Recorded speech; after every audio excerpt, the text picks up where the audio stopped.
1970च्या दशकाच्या उत्तरार्धात मुंबईला पर्याय म्हणून एखादं शहर असावं यासाठी शासनानं नवी मुंबईची उभारणी केली। या दशकापूर्वी नवी मुंबई ही अगदी छोटं गाव पाड्यांनी विखुरलेली होती। मुंबईपासून हाकेच्या अंतरावर असलेली ही गावं मुंबईच्या विकास आणि आर्थिक संपन्नतेपासून मात्र कोसो दूर होती। शासनानं जेव्हा नवी मुंबईच्या उभारणीसाठी सिडको सारख्या स्वायत्त संस्थेची निवड केली तेव्हा या भागात विकासाची मुहूर्तमेढ रोवली गेली। याच दशकात ठाणे बेलापूर पट्टीमध्ये कंपन्या येऊन औद्योगिकीकरणास सुरुवात झाली। तसंच एपीएमसी मार्केट मुंबई येथून नवी मुंबई येथे स्थलांतरित झालं। यामुळे महाराष्ट्राच्या इतर भागांमधून मोठ्या प्रमाणात लोक नवी मुंबईत स्थलांतरित झाले। नवी मुंबईच्या उभारणी काळात विकासाबरोबरच दुसऱ्या बाजूला सर्वसामान्य जनतेचे स्थानिकांचे प्रश्न दुर्लक्षित होते। याच काळात नवी मुंबईतील बोनकोडे या गावातील एक ध्येयवेडा तरुण सर्वसामान्यांचे प्रश्न, विस्थापितांचे प्रश्न, भूमिपुत्रांचे प्रश्न, स्थलांतरितांचे प्रश्न आणि कामगारांचे प्रश्न सोडवण्यासाठी पुढे येऊन दुपारच्या भर उन्हात घामानं ओलचिंब होऊन कधी सायकलवरून प्रवास करून तर कधी पायी प्रवास करून सर्वसामान्यांच्या न्याय हक्कासाठी केवळ आंदोलनच करत नव्हता तर वेळ प्रसंगी शासन व्यवस्थेच्या विरोधात न्यायासाठी रस्त्यावर संघर्ष देखील करत होता।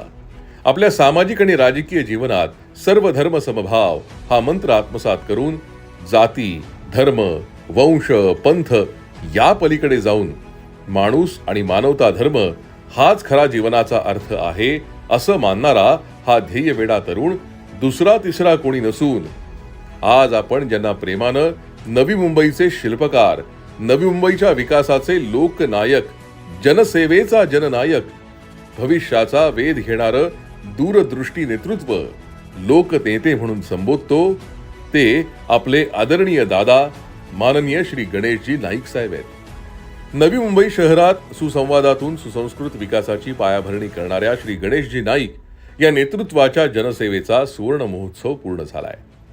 नवी मुंबई शहराच्या निर्मितीसोबतच या शहरामध्ये लोकनेते श्री गणेशजी नाईक यांचं सक्षम नेतृत्व उभं राहण्यास सुरुवात झाली।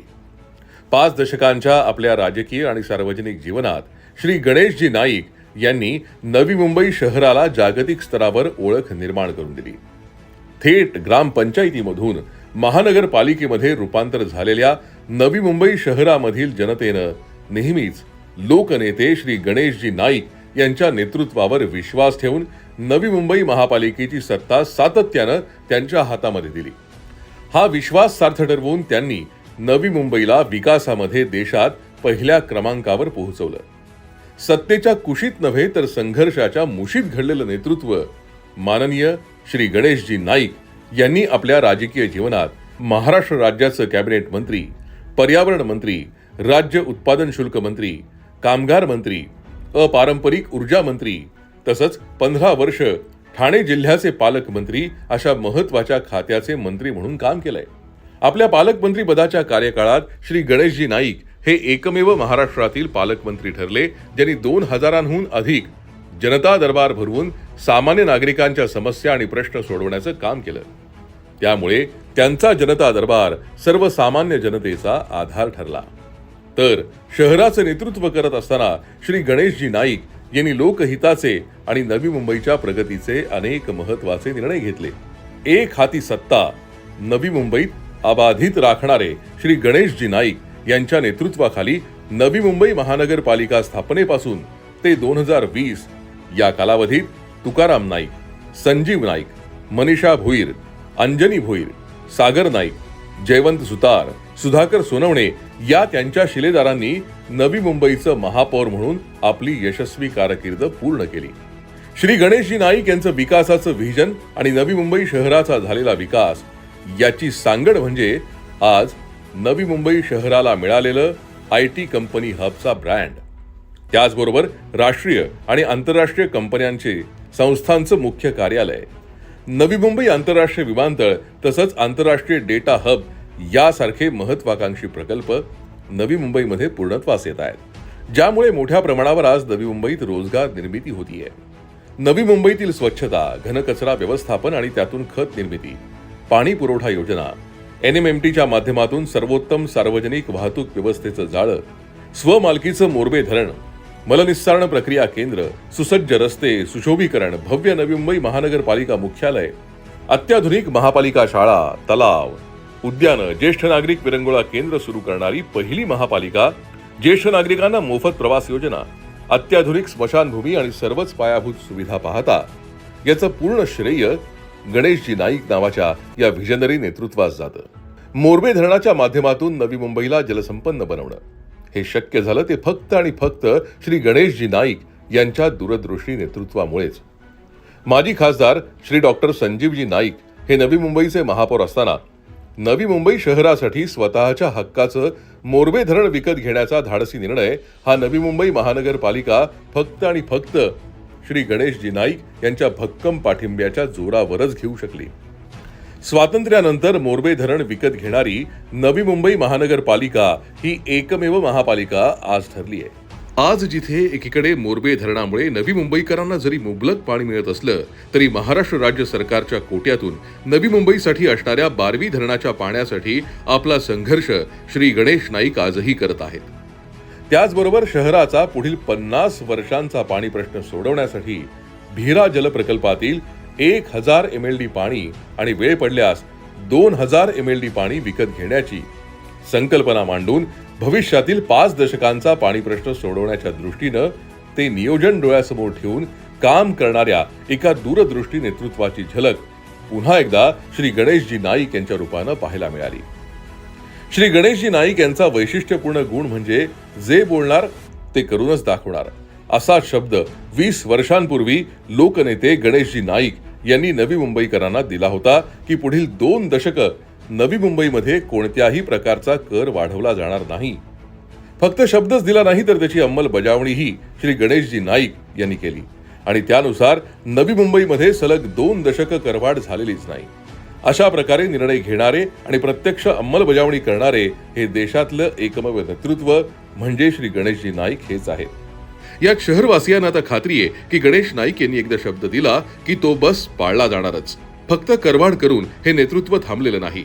500 चौरस फुटांपर्यंतच्या घरांना कर माफ करण्याचा निर्णय घेऊन सर्वसामान्य नवी मुंबईकरांना दिलासा दिलाय.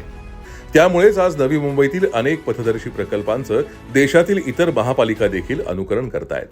शहराच्या विकासासोबतच देशातील सर्व धर्म समभावाची भावना जोपासणाऱ्या शहरांमध्ये नवी मुंबई शहराचा अग्रक्रमांक लागतो. देशाच्या कानाकोपऱ्यातून नोकरी व्यवसायासाठी येणारे नागरिक या शहरात वास्तव्य करण्यास प्रथम प्राधान्य देतात.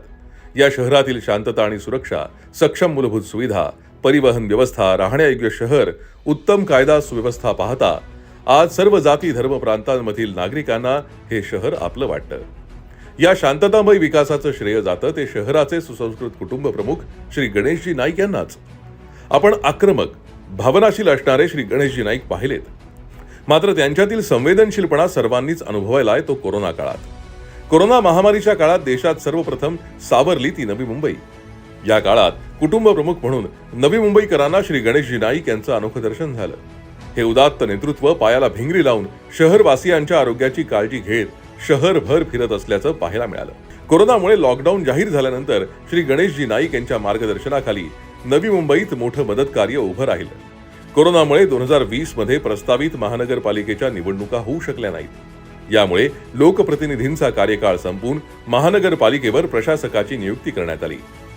या काळात नवी मुंबईकरांचे प्रश्न सोडवण्यासाठी लोकनेते श्री गणेशजी नाईक यांनी प्रत्येक आठवड्याला आयुक्तांसोबत बैठक आयोजित केली.